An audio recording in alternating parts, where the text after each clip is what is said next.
Have you ever stared at a bottle of flatter spray and thought, what is this? Is it starch? Is it water? Do I need this? What is it made out of? You are not alone, and today we are going to clear up that confusion because I am in love with this and I get questions about it all the time. Hey friend, I'm Kristen with Icy Stars Quilting, and if you're newer to the quilting world or if you're just trying to figure out all of these different sprays that everybody keeps talking about, this video is for you. There's flatter, there's best press, there's plain old water, and then there's a bunch of other different brands out there as well. They all promise to help your fabric behave better. But what is the difference between all of them, and do you really need to purchase each and every one of them?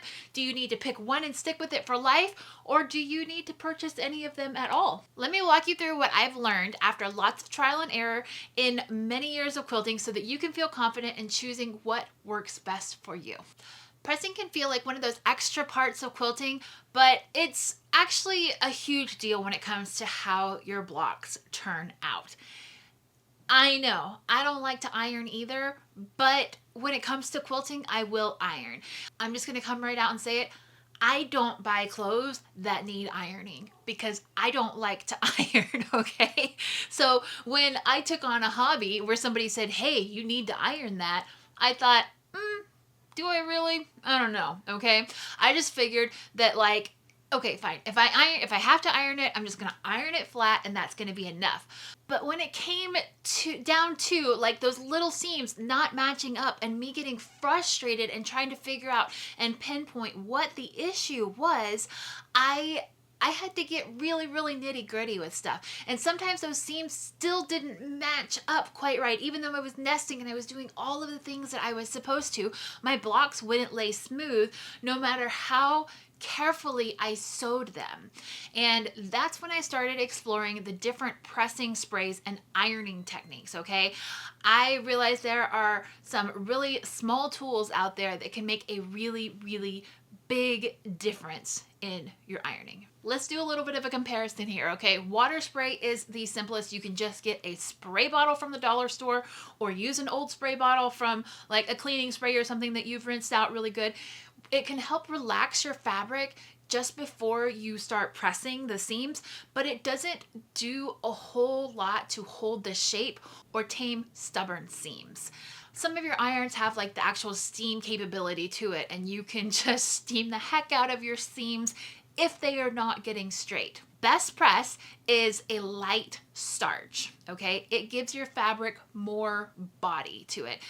The starch is what is going to give it a little bit more of, let's just say like it's gonna give it some structure to it, okay? Not like make it hard as a board, but it's gonna give it a little bit more structure to it.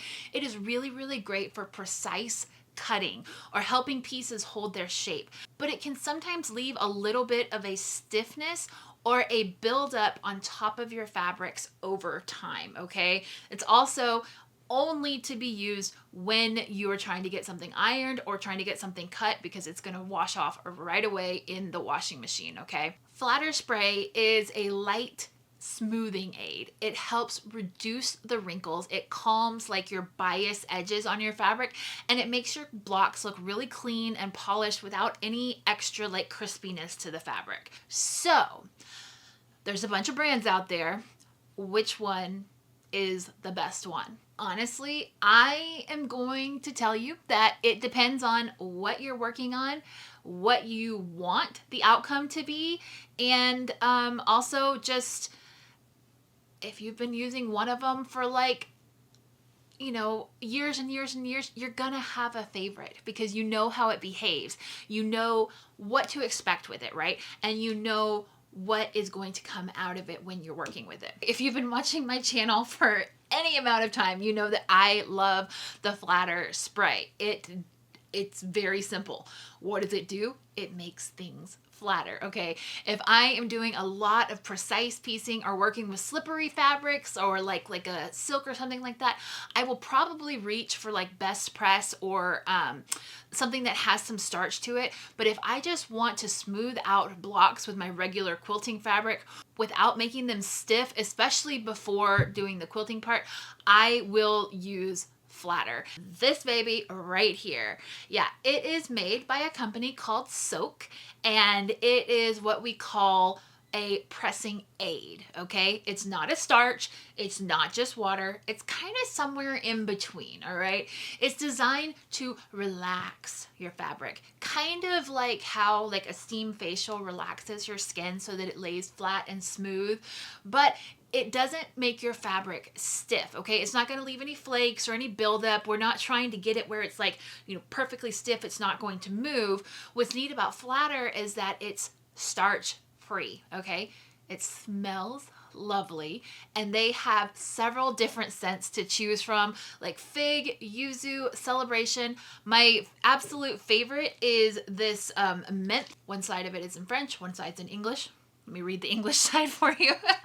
This wild mint is one of my favorite ones. It just smells nice and fresh in the sewing room, and I also really like the celebration scent, mostly probably because I'm influenced by the fact that the bottle is pink. It smells really, really lovely when you're using it. They also have one that is unscented if you are sensitive to those smells, so you can still get the benefits of it without the added scent to it, okay? And it's not going to leave any residue on your fabric or your iron. That's very important too, because if it leaves residue on your iron, it's a no for me, all right? What Flatter is it's a subtle helper. It's one of those products that you might not think you need until you actually try it and you realize how much easier it makes things when you are pressing your blocks, when you are pressing the things that you are sewing to get ready for your quilt tops. You might be asking, do I have to use Flatter on every single project? And the answer is no, I don't use Flatter on every single project that I sew, but I do reach for it regularly. I like to use it a lot when I'm pressing a quilt block that really needs to lay flat, when I'm really trying to get that accurate final cut around the outside of the quilt block, right? We all know that like those tiny little things, they matter. If you just stretch that seam just a little bit and you have a little bit of an overhang there, that minuscule measurement of fabric right there, it's going to go into the full width of your quilt, right? Like it doesn't seem like much, but when you're trying to be very, very precise, it does matter. When my seams are a little bit bulky and I need some extra help just to like make them submit to being flat, I will use Flatter. And then like before, trimming up units like half square triangles or something like that, like I said, like to really get it flat so that I can get accurate cutting and accurate measurements, I will use the Flatter spray, okay?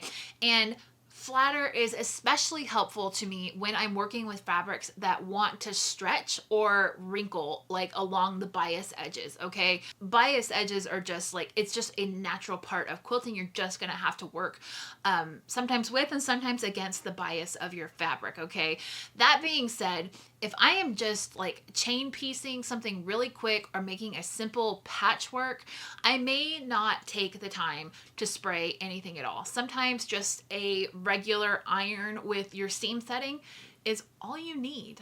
So don't feel like the Flatter spray is a must for every single quilt. And I know some people are gonna say, I've used Best Press for like, you know, X number of years and I've never even thought about trying something else. Flatter is just happens to be my go-to when I want something really nice and pressed for a quilt pattern, okay? So you can think of it more as like a tool in your toolbox, one that you can use whenever it makes things easier, right? That's what our tools in our toolbox should be doing. They shouldn't make things complicated. They should make things easier.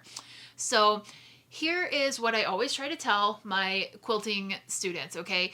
You don't need fancy tools to make a beautiful quilt, but a few well-chosen helpers can make the process smoother and more enjoyable, okay? The Flatter spray isn't an essential, but it is one of those luxuries that has become a very much a favorite in my studio. And I love that it doesn't leave any weird residue. I love that it smells good. And I love that my fabric looks nice, neat, and clean after using it.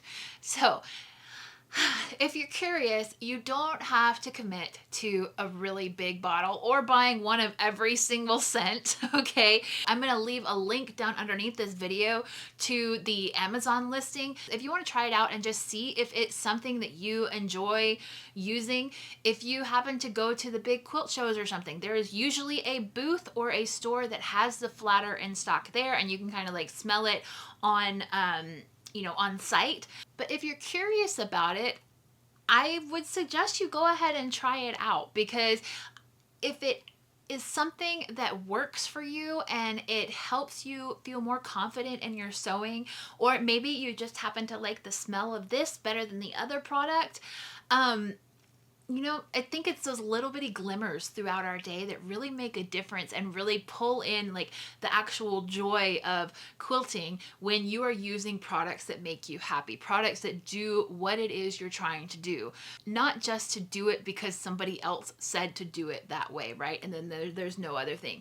When you make the decision that this is the way that you want to do it, that is going to be what really takes your game from just quilting because somebody else told you to do that way to quilting because this is the way that you want to do it. Is really going to take your game up a notch, and you are going to feel a lot more confident as a quilter, okay? So at the end of the day, there's no like one right way to press your fabrics. Obviously, an iron, yes. Pressing, not doing this number back and forth, right? Because this will stretch your fabric, and we can do another video on that one day. If you're curious, let me know, okay? But when you're pressing, what matters most is that you feel comfortable and confident with your process and you understand what it is you're wanting so that you can get the result that you're wanting. So if the flatter spray sounds like something that could help you, I say give it a try. And if water or best press already works for you, that's absolutely wonderful too. Talk to your friends. See if they use either flatter or best press or whatever. Every quilter tends to develop their own rhythm and style, and I think you're doing great just by showing up and learning new things and being curious about the other products out there. If you found today's video helpful and you learned some stuff today, make sure you give this video a thumbs up. I would really, really appreciate it. Also, if you are not subscribed to my channel, I want to ask why. Why? I mean, we have fun here, okay? I love to quilt. I love to share the things that I learn, and I love to try things out, figure out how to make it easier, and then show you how to make it easier so that you don't have to make those mistakes, okay? That's kind of the self-imposed job that I've given myself. Like that's my goal, okay, is to make things easier and more fun and joyful for you. So I would love, love, love it if you would subscribe. Go check out my website too. That would be really helpful. I have so many videos here on YouTube, and if you look into like the playlists and stuff below, there's a whole bunch of them that are just free information out there for anybody who wants to see them, okay? Bring me into your sewing room and let me just hang out with you while you're sewing. I would love that. I hope that you have a great rest of your day. I'm Kristen with ICStarsQuilting.com, and I will see you next week, same time, same place. Have a great week. Bye.